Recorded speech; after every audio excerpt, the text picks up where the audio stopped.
Waktu dan tempat kami serahkan.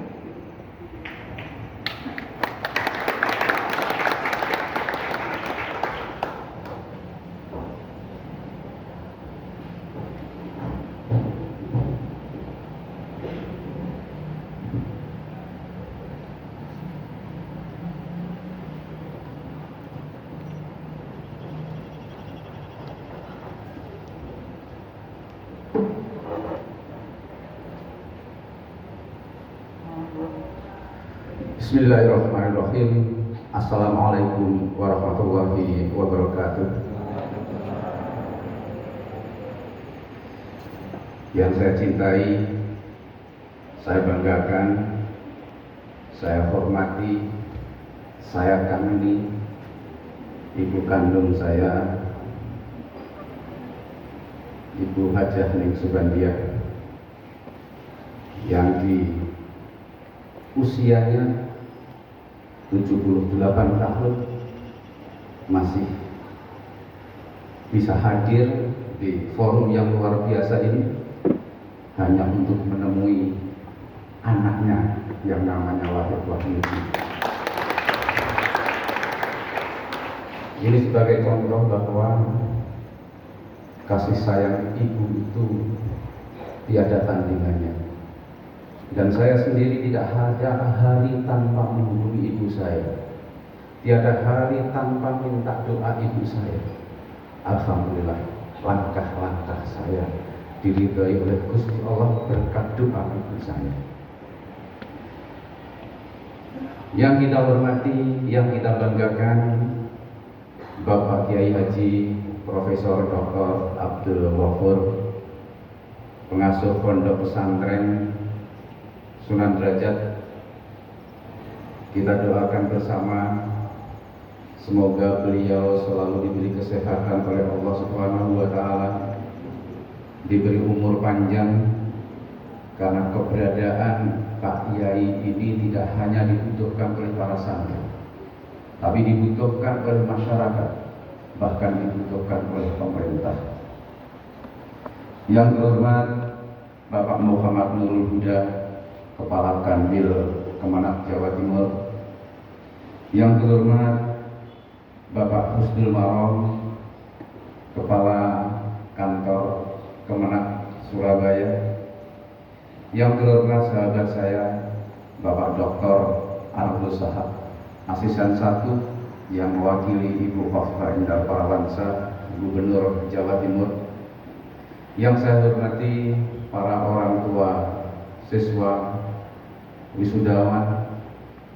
Yang saya hormati Sivitas Akademika Pondok Pesantren Sunan Derajat, dan yang saya banggakan anak-anakku semua yang hadir secara langsung maupun yang mengikuti acara ini secara virtual.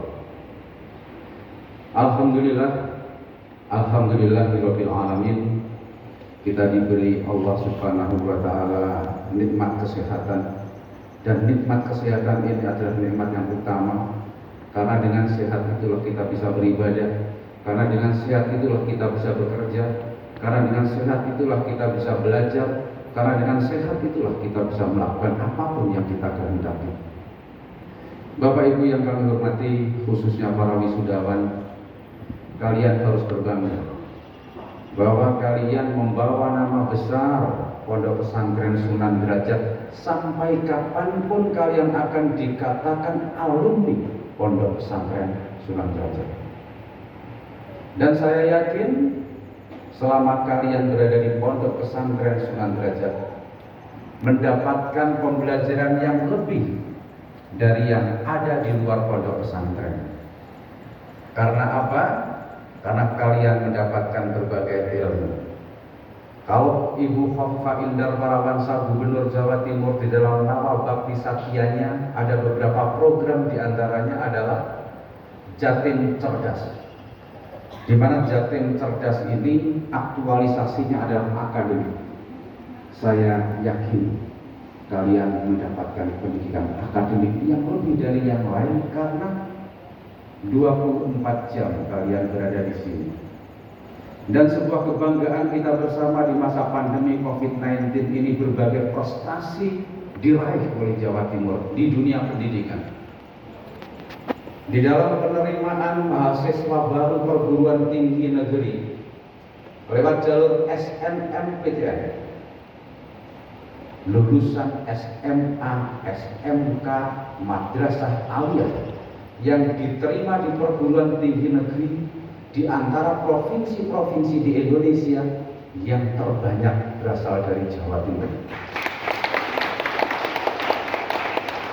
Dan tidak hanya jalur SNMPTN saja, jalur SBMPTN yang baru diumumkan Senin yang lalu, ternyata yang diterima di antara provinsi-provinsi di Indonesia yang terbanyak juga berasal dari Jawa Timur. Dan ada lompatan yang luar biasa dibandingkan tahun 2020 kemarin. Bahkan prestasi di dunia pendidikan di masa pandemi COVID-19 ini tidak hanya masuk perguruan tinggi negeri. Lomba tingkat menengah yang namanya kompetisi sains nasional yang dilaksanakan mulai tahun 2002, artinya sudah 18 tahun dilaksanakan. Jawa Timur tidak pernah menggondol juara umum. Juara umum banyak digondol oleh DKI Jakarta, tetapi alhamdulillah di tahun 2020 akhir kemarin, juara umum yang selalu dipegang oleh DKI Jakarta itu bisa kita boyong ke Jawa Timur.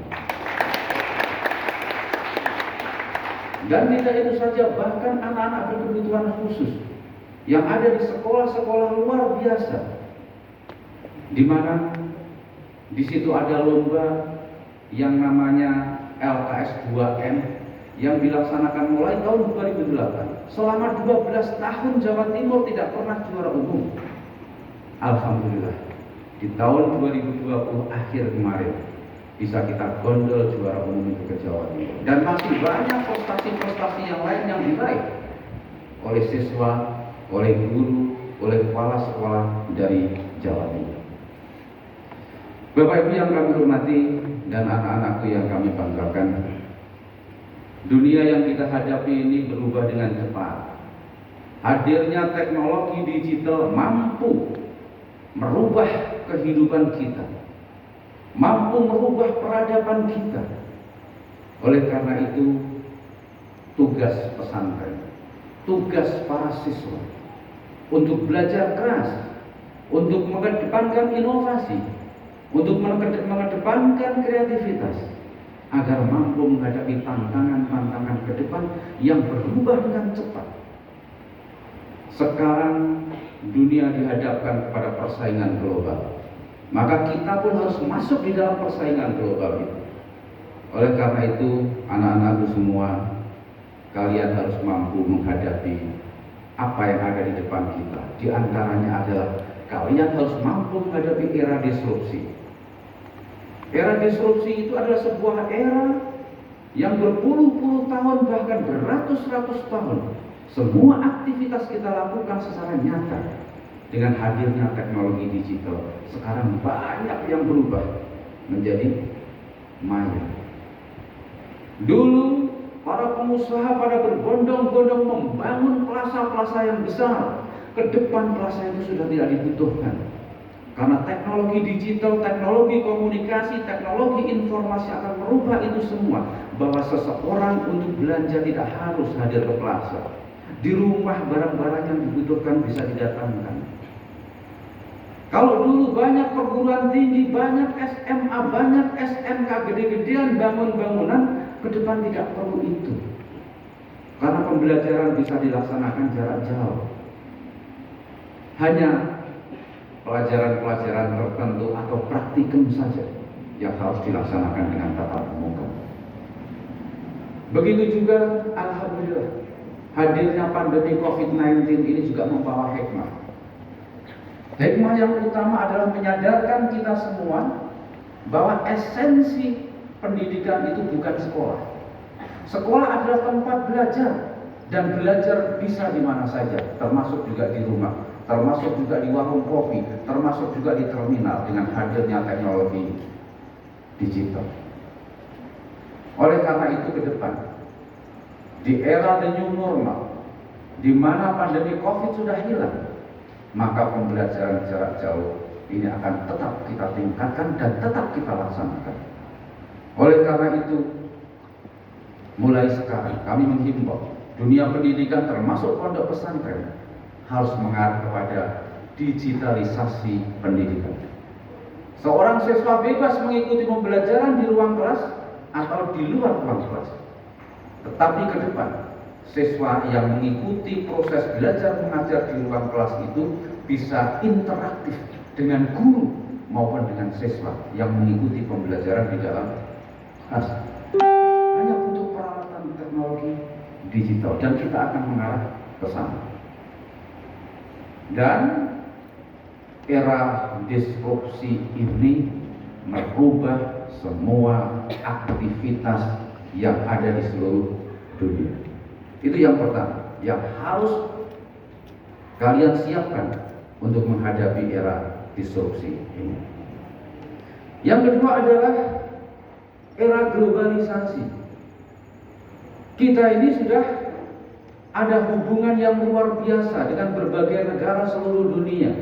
Sudah banyak para alumni SMK yang bekerja di berbagai negara. Sudah banyak siswa-siswa yang semasa ada di SMK melakukan tukar pelajar atau berkunjung ke berbagai negara, mengikuti pendidikan di berbagai negara. Banyak beasiswa di luar negeri. Begitu juga SMA.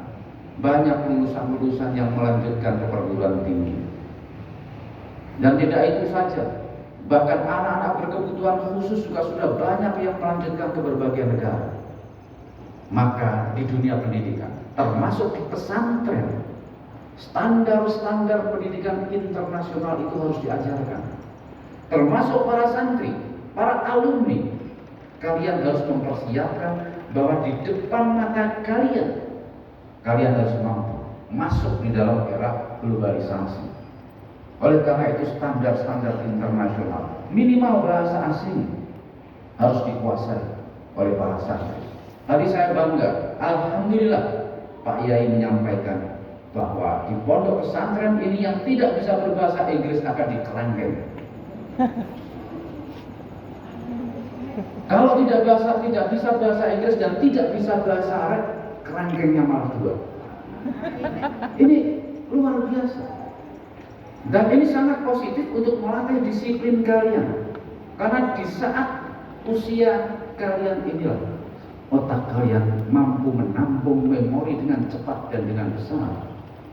Oleh karena itu berusaha kalian siapkan untuk menyongsong sebuah persaingan hebat yang akan dihadapi oleh kalian semua. Yang ketiga, era yang harus kalian hadapi dan kalian kuasai adalah era media sosial. Apakah itu Instagram, apakah itu YouTube, apakah itu TikTok, apakah itu Instagram, harus kalian kuasai. Karena apa? Karena media sosial itu tidak hanya sebagai alat komunikasi, tetapi alat atau sarana atau platform yang bisa kalian gunakan untuk mencari uang. Bisa digunakan sebagai marketplace. Contohnya itu tidak jauh-jauh. Di Brondong itu ada SMK Negeri 1 Brondong Lamongan. Luar biasa, ada siswa kelas 3 namanya Muhammad Ilham, berasal dari desa Jompong Brondong. Dia dari jurusan multimedia mampu memanfaatkan kompetensi keahliannya untuk mencari uang. Dia pintar membuat karikatur. Lewat media sosial dia menawarkan. Dan ternyata masyarakat dari berbagai negara dan yang terbesar dari Amerika memesan untuk dibikinkan karikatur oleh siswa kelas 3 SMK Negeri Brondong Lamongan. Satu karikatur dihargai $100. atau sekitar 1,5 juta rupiah. 2 minggu yang lalu kami menemui si siswa itu. Saya pikir siswanya keren luar biasa, ternyata siswanya tambelkan desok. Ini saya gambarkan saja bahwa tampilan, ya namanya seniman mungkin ya. Dia pada masa pandemi COVID-19 ini, pada bulan Maret 2020 sampai Desember 2020, Muhammad Ilham ini mampu mendapatkan uang 1 miliar lebih. Ini contoh real. Dan kalian bisa menemui yang namanya Muhammad Ilham itu di SMK Negeri 1 Prono. Oleh karena itu Gubernur Jawa Timur mempunyai program bahwa dunia pendidikan harus mendapatkan pembelajaran vokasi. Anak-anak SMA, anak-anak SMK, anak-anak SLB harus memiliki keterampilan, harus memiliki kompetensi keahlian, sehingga diharapkan sambil sekolah, termasuk apabila melanjutkan ke perguruan tinggi, di samping kuliah, di luar jam kuliah, di luar jam belajar, mampu memanfaatkan kompetensi keahliannya untuk mencari uang seperti Muhammad Ilham itu tadi. Tidak hanya dunia multimedia, misalnya dari tata boga, tata kecantikan, semuanya bisa dimanfaatkan kalau kalian semua bisa memanfaatkan waktu itu untuk mendapatkan uang. Sehingga sebuah cita-cita besar, sebuah harapan besar bagi saya, bagaimana mahasiswa itu bisa menghidupi dirinya sendiri karena mereka punya kompetensi keahlian. Keterampilan ini tidak hanya diajarkan kepada siswa SMK. Kami ke depan akan mengajarkan di SMA, di SLB harus memiliki kompetensi keahlian supaya itu tadi di saat lulus dari sekolah menengah atas, sekolah SMK sudah punya kemampuan sehingga bisa mandiri. Dan yang terakhir, kalian harus mampu menghadapi yang sering kita dengar beberapa minggu terakhir ini, yaitu dengan istilah gig ekonomi. Gig ekonomi itu adalah sebuah pasar kerja yang merubah kondisi pasar kerja yang dulu dengan sekarang. Kalau dulu para alumni SMK, SMA, bahkan sarjana senang menjadi karyawan perusahaan. Sekarang kaum milenial, kalian semua ini sudah bergeser, sudah tidak senang menjadi karyawan perusahaan. Mengapa?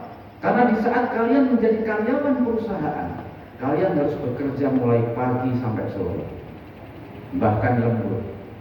Kalian harus berhadapan dengan undang-undang ketenagakerjaan. Saudara tidak bisa bekerja yang lain, hanya mengerjakan tugas-tugas dari perusahaan itu. Tetapi kaum milenial sekarang lebih senang dengan dunia kerja yang disebut gig ekonomi, yaitu bekerja dengan kontrak jangka pendek, kerja freelance. Karena dengan kontrak jangka pendek, seseorang tidak hanya mengerjakan satu pekerjaan, tetapi dalam satu waktu seseorang bisa mengerjakan banyak pekerjaan. Seperti saya contohkan Muhammad Ilham tadi, salah satu contohnya. Kalau ada perusahaan memiliki satu proyek, dia bisa kontrak.